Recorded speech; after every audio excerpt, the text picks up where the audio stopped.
Welcome to A to Zephyr with Ryan Nauman from Zephyr.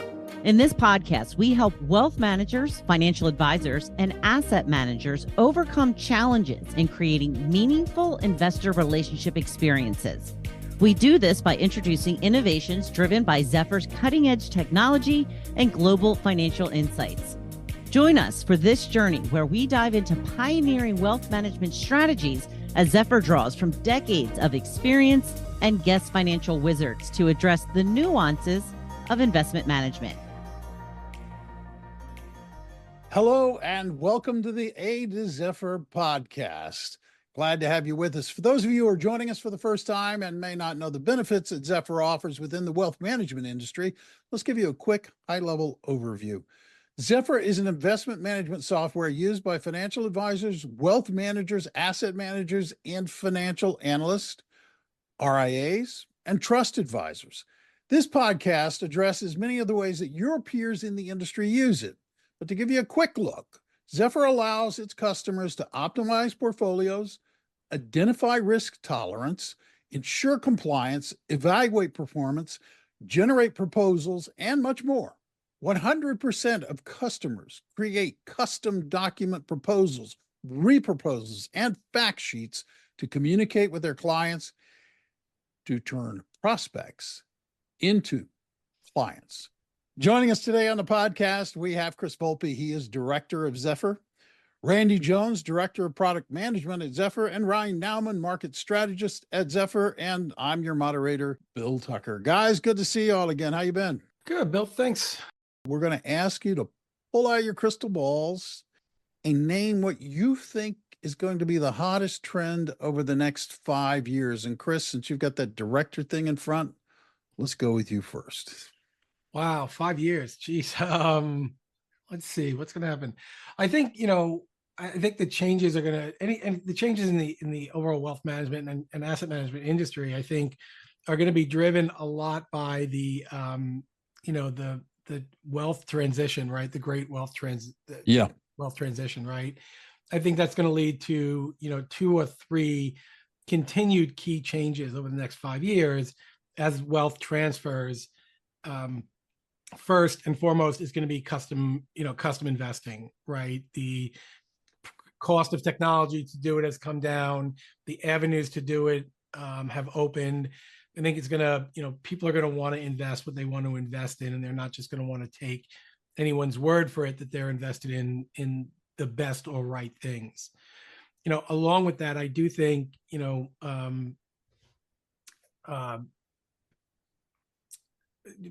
the sustainable investing will continue to grow, will continue to become an important theme, of that customization, And then finally, I think one of the interesting things, I was talking to an advisor last week, and one of the things he's concerned about in the future is really about, as his, forget the wealth transfer for a second, right? But as his clients get older, he's less concerned with whether or not the heirs stay with him, although that is a big concern of his. Yeah. What he's thinking about is mandatory distributions, right? Because if he's going to start losing AUM through no fault of his own, through no fault of his clients, and whether his clients like it or not. All right. So he's got to not just maintain that relationship with the heirs. He's got to continue to grow his business just to backfill those, that outflow that's going to be coming in. And some of that, will be taken care of with market increases. But, if someone takes out, I don't know, call it 3% of their portfolio, and you want to grow your business by 5%, now you've got to grow by 8% just to hit that 5% target. So I think the wealth transfer is going to impact it in a lot of ways. Wow. I'm so used to thinking about wealth transfer, and I understand the trillions of dollars that are at stake here, but I hadn't put it quite in that context. So that's kind of interesting. Randy, what are your thoughts? Well, we have constantly been tracking themes over the last several years, and probably the biggest one is still that I see continuing into the next 5 years is really the personalization and personalized engagement. We'll probably talk a little more about it, as Chris mentioned, some of the drivers behind that, but, next 5 years should be totally automated. Having instantaneous, access and engagement with information and data A world without paper, is kill the PDF, I think will be, as we think through the drivers, and then, self-driving portfolios.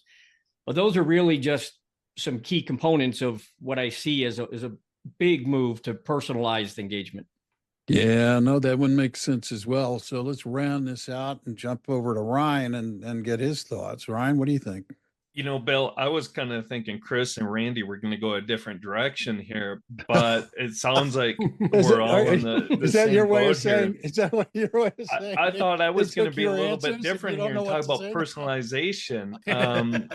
But and I swear, Chris, Randy, and we did not collaborate before we recorded this. But I think the obvious thing, and a lot of people would say, well, AI and technology, but like Randy and Chris, I'm going to go with, personalized investments. When I talk about personalized investments, I'm talking about, separately managed accounts and direct indexing, which ultimately is a subset of separately managed accounts.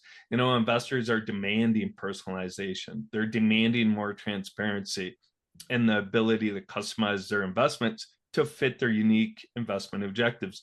In fact, in a previous episode of A to Zephyr, we spent that whole episode talking about the importance of personalization. The basic one size fits all solutions, it's no longer going to work as the demand for personalization will continue to grow. The key for financial advisors then is being able to offer these personalized investment vehicles, whether it's a separately managed account, direct indexing, or however you wrap it, offering these solutions at scale. If you have 200 clients, how are you going to offer personalized investments that meet each unique investor's objectives at scale and do it efficiently? And, that's where technology comes into play. But like Randy and Chris said, it's all about personalization, creating a personalized client experience, but also offering personalized investments. Yeah, no, I understand that, and that gets kind of to the question. Actually, it gets to the next two questions I had in my mind, but we'll go with the drivers first of all, and I'm really interested to hear from you, Chris, because you made me think about this wealth transfer in a slightly different way than I had been thinking about it before. So, what do you think it's going to drive that sort of the change in the younger if you will, the younger generation that is going to be inheriting this money and they're going to have it to play with, if you will. Yeah, look, Bill, it's an interesting discussion to have, and I think everybody's going to have a slightly different opinion because the way I brought my kids up is different than the way somebody else brought their kids up.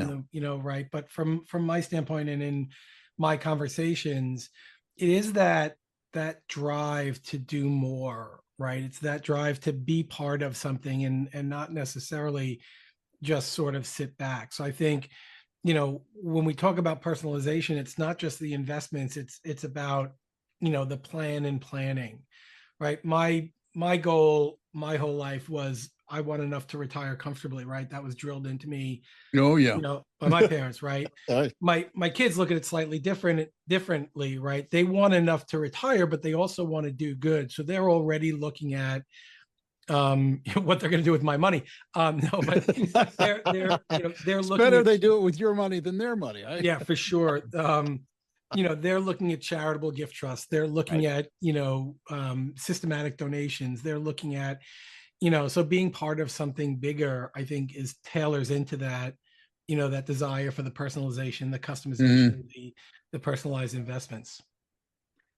Yeah, no, it's interesting, and Randy, you're the one who brought up personalization first, so you get first claims on terms of what drives that. Why has this become a major theme? And it already is a theme, and I concur with you that in 5 years it's going to be bigger. But what do you see driving that? Well, it all plays into what we're all saying, right? So we have one component, which is the wealth transfer. And that's transferring from the few to the many. We talked about on a previous podcast, a scenario that an advisor brought up in a webinar where they've worked with the matriarch, patriarch, and they're going to leave money, their inheritance to 4 children who have all different views. So that whole move from the few to the many. And then, as Chris said, will they stay with the advisor? So there's another component, right? The whole next generations that aren't inheriting money, right? That are going to be big investors at some point. Now you're looking at the mass affluent. So they're not inheriting the money, they're going to generate it, so you've got the two, you've got the wealth transfer from the few to the many, and then you have the driver of, a whole set of different generations, investing themselves and accumulating their own wealth, more of the mass affluent, simplifying the complex. When we get into personalization, our client from talking to them, they want their data when they want it, how they want it, and where they want it. Right. So, again, killing the PDF, a concept that I keep bringing up, how are they going to engage? And then, as we mentioned, AI and machine learning are going to play a key role in helping clients achieve, anything associated with these, new themes. So it's just how you bring that all together, but just the way that the money's flowing in the situation in the different generations, personalization at multiple levels, as Chris mentioned, is really coming into play. Yeah. So Randy, I'll go Ryan. Ryan, let me put this to Ryan. How do you see that playing out in terms of clients? How do you see, we're talking to financial advisors, right? How do you see this playing out to those financial advisors who have to listen to their clients now who are coming in? And what do you think those clients are going to be asking for? Are they going to be asking for something beyond stocks and bonds? Are they going to be asking for, are they going to say, this is great, but I don't like the S&P 500. I like maybe the S&P 40, or, where they concoct their own vehicle. I mean, how do you see this playing out? That's a great question, Bill. And I mentioned earlier, investors, and Randy and Chris have to, investors' demand for personalized investments will increase. That will also be driven by, like you said, an increase in demand for, say, low-cost investments, enhanced tax management strategies. And what I think is going to be the primary driver, like Chris said, is the wealth transfer. But like you said, Bill, just investing in stocks and bonds isn't going to be enough. Financial advisors need to start looking outside your basic stocks and bonds. They got to look at alternatives and different types of investments to meet these personalized demands for their clients. And, talking about the wealth transfer, I'm going to take it a little bit different here. And when a lot of people talk about the wealth transfer, going from, older generation to younger generation of investors, going from Chris to his kids. But there's not a whole lot of wealth there going. During you were smart, Chris. I told my kids they weren't getting anything, so that's okay.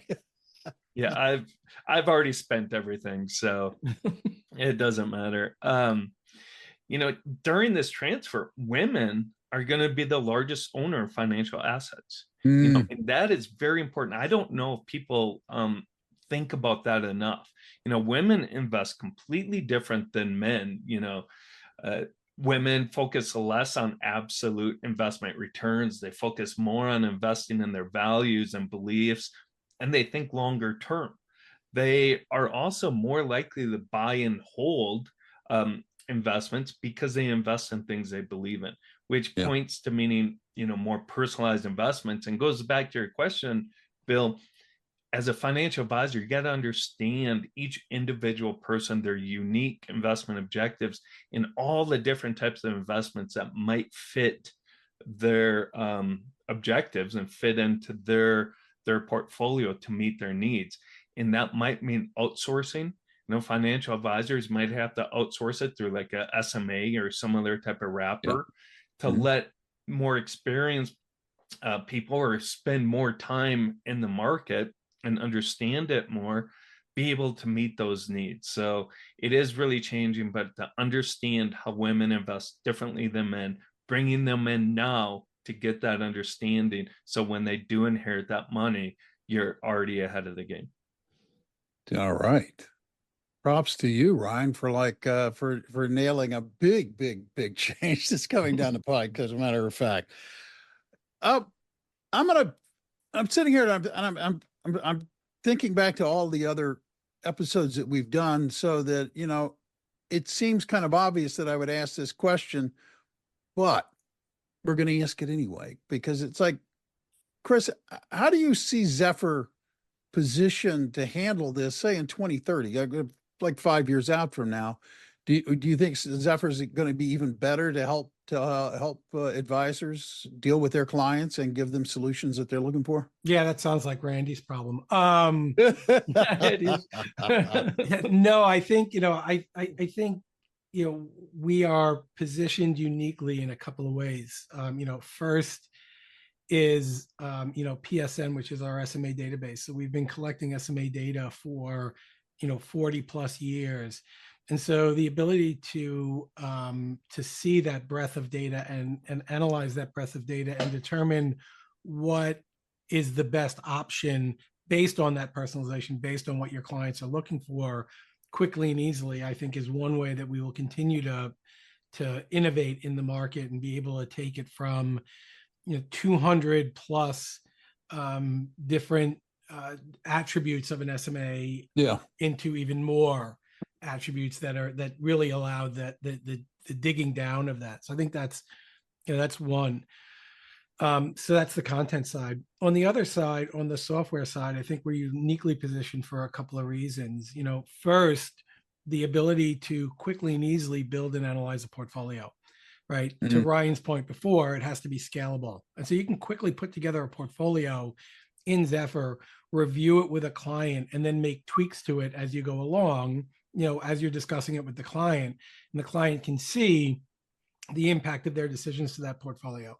Because, as much as somebody wants to be impactful today, I think there will always be a limit to how impactful they can or want to be based on what does that look like for me in 10 years, right? If, as much as, my kids want to be able to impact the future, if doing something meant that they would, they couldn't live their life the way they wanted to live it, they might back away from that for a little while at least. And so I think that's really important as well. And then finally, I think, I don't think we talk about this enough, but we are, data agnostic, right? So if you think about firms that are launching their own investments, right? So their own SMAs, their own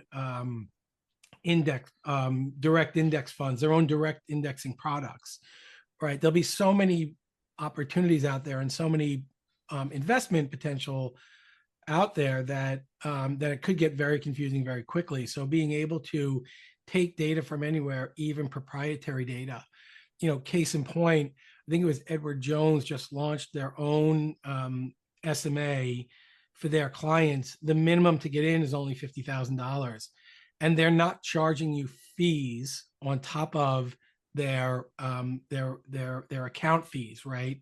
So, to Ryan's point before about looking for less expensive investments and everything else, that will continue to multiply. The number of available investments will continue to multiply, and just grabbing a model portfolio off the shelf will become less and less important as that personalization and customization come into focus. And so those three things, I think, position us really nicely for not just 5 years from now, but for the transition that's going to happen over the next 5 years.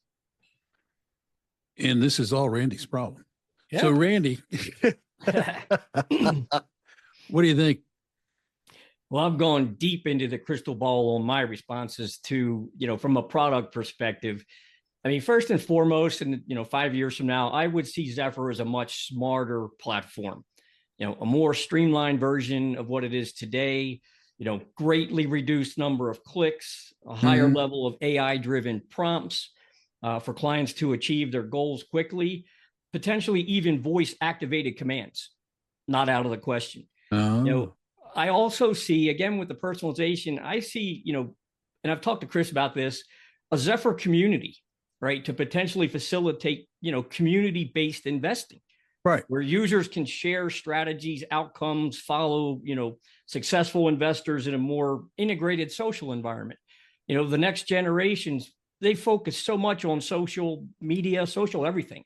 Yeah. So I think if you could facilitate away from an investment perspective and provide that within a platform would be awesome. And then implementing new ways and immersive experiences for really analyzing, interpreting market data and analysis through augmented reality and virtual reality. So again, these are concepts that are not far out. And this is the type of thing from a product side and the crystal ball that I would want to focus on. And then the other thing, hopefully have our Zephyr API functions, our SMA data that Chris mentioned, really embedded in other third party. There will be, newcomers coming into the market, with, the way that AI and machine learning and things are moving. How does Zephyr play a part in that? So I would see us either from, an API, analytics or performance or data, really participate in newcomers that could be potentially resellers of Zephyr. No, it's really fascinating. And I recognize kind of the absurdity of asking to look out or imagine 5 years out, because when I think back 5 years,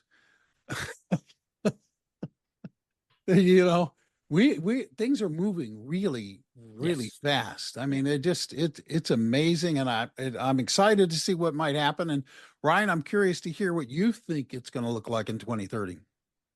Yeah, Bill, you made a good point about in 5 years. We just started, financial advisors in this space getting access to AI and being able to implement it. Yeah. We don't really know what AI looks like. So it's tough to say, what is it going to look like in 5 years when we don't even really know? And I'm not talking about Zephyr, I'm talking about the entire marketplace. We don't know all the different ways that financial advisors and investment professionals can leverage AI. So when you think about it that way, it's really hard to look out 5 years when you don't know what technology how it may impact it. We have a good idea with personalization, but AI could, we're just right at the beginning, tip of the iceberg there. And like you said, technology is evolving so quickly. And I think we are at an inflection point in this industry when it comes to technology, because AI and the accessibility is increasing. So it's important to start evaluating your technology stacks now. We talked about creating an efficient workflow in a previous episode of A to Zephyr. And I think it's important to start evaluating those workflows now and determine how the new technologies can help make those workflows more efficient. Chris said when we're talking about creating personalized portfolios, being able to do it at scale, and how Zephyr can allow you to do that, and the different functionality financial advisors can use within Zephyr to create scalable, customized, personalized portfolios.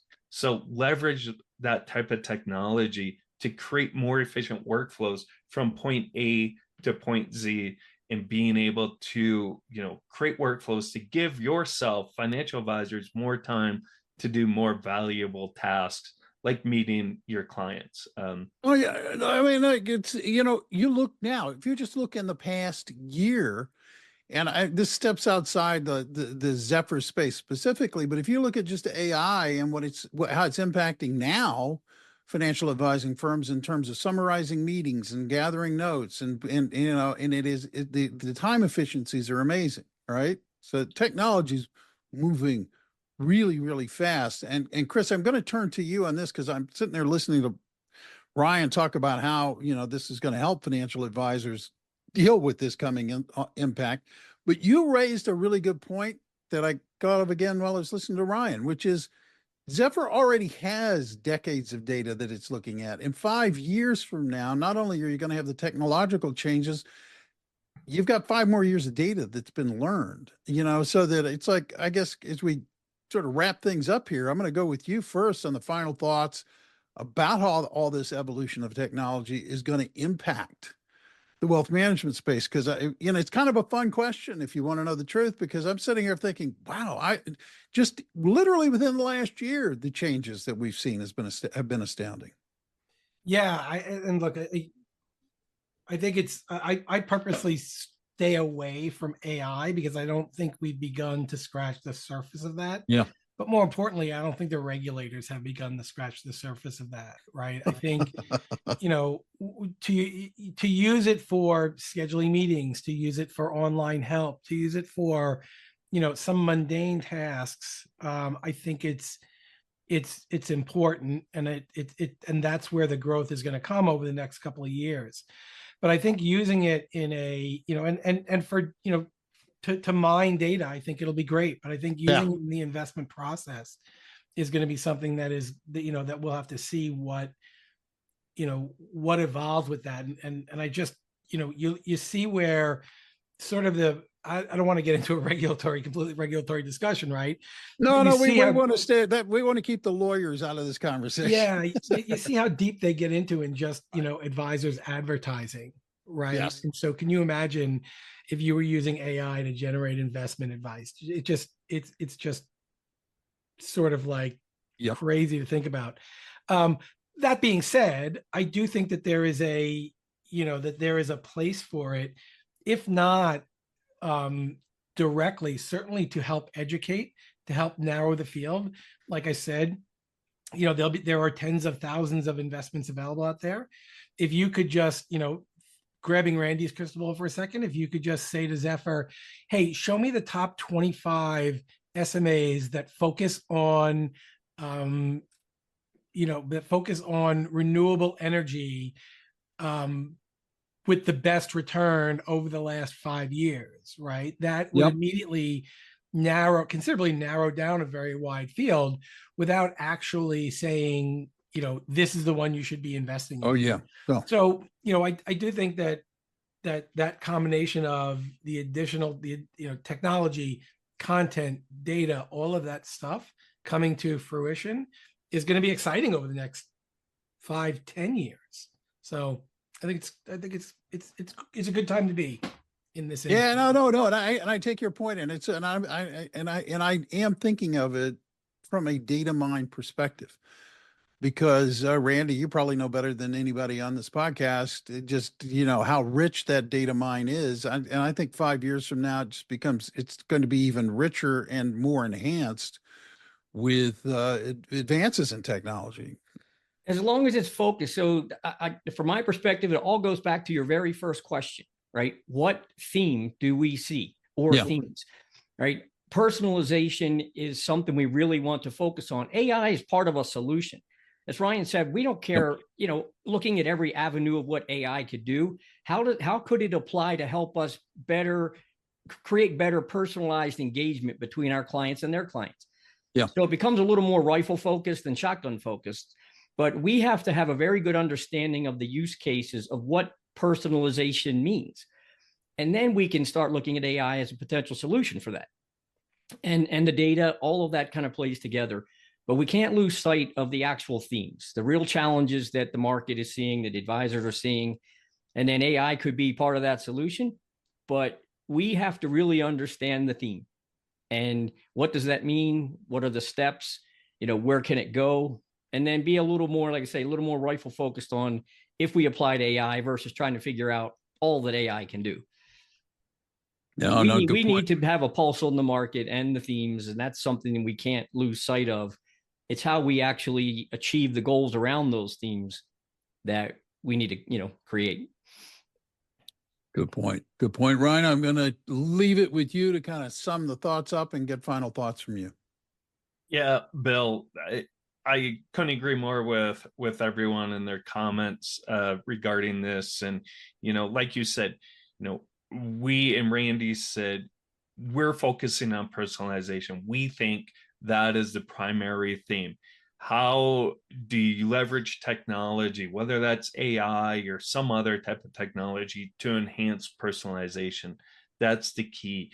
And that's where we need to get to, is trying to enhance the client's experience. And make it easier for financial advisors. And that's what Zephyr does so well, is we partner with financial advisors. We help them make it easier to create better outcomes for the client. And whether that is through leveraging enhanced technology, we don't know what that technology is going to look like in 5 years. But what we do know is that personalization is going to be the primary driver of creating successful engagements between advisors and clients. And that's where we're going. And that's what Randy said. It's interesting. We talked about AI and technology. A lot of people think, well, AI is going to replace financial advisors. That's bogus. If you remember, it wasn't too long ago about robo-advisors. Robo-advisors were all the crave. Oh, it's going to replace the way we do wealth management. Robo-advisors, they're getting shut down, okay? Because investors will always want, clients will always want that human interaction, the human touch. When there's a crisis, a robo-advisor or just technology isn't going to be comforting as a financial advisor can be. So while there's technology and it's fantastic, it's still going to be important to have a financial advisor who understands each client, understand their objectives, and can care for them and give them that care factor that technology can't. So while we're talking about technology, we have to leverage technology to help financial advisors enhance that client experience. Yeah, no, and that's really, really, really well said. And I mean, what I have learned over the course of what we've been talking about in the various podcasts is that Zephyr is a tool. And to steal a phrase from Chris, it is data agnostic, so that you can use Zephyr. A financial manager, a financial advisor can use Zephyr to sit down and construct a portfolio or show the clients something different, something personal, and something that, somebody else hasn't shown them, so it's fascinating stuff. It's good. 5 years from now, 10 years from now, who knows what it's going to look like? We only know that it's going to change. You're going to have to check back with us in 5 years and see how close we were with the crystal ball. I know. It's like, I got a feeling we'll all be floating around on our own individual space islands at that point. I have no idea. It's like crazy stuff is going on. I'm waiting for the Jetsons to appear any minute. Yeah. in my world. No kidding. It's amazing. Okay, for those of you who are taking the time to listen to this podcast today, we hope you found it interesting and useful. And we want to remind you that there's an entire library for you to look at. If you want to, go look back, go listen to the conversations we've had about Zephyr and the ways you can understand it and the way you can use it and the way that it might become a really good friend for you in terms of growing your business. Thanks to Ryan, thanks to Chris, thanks to Randy. We appreciate you taking the time to listen today. I'm Bill Tucker, and I'd like to remind you that you can go out today and make today a great day or not. It's up to you. It is your choice. Use it wisely. Until next time. Thank you for listening to A to Zephyr. Click the follow button to be notified when new episodes become available, and be sure to check today's show notes on how you can get in touch with us. Once again, thank you for listening. The information covered and posted represents the views and opinions of the guest and does not necessarily represent the views or opinions of Zephyr. The content has been made available for informational and educational purposes only. The content is not intended to be a substitute for professional investing advice. Always seek the advice of your financial advisor or other qualified financial service provider with any questions you may have regarding your investment planning.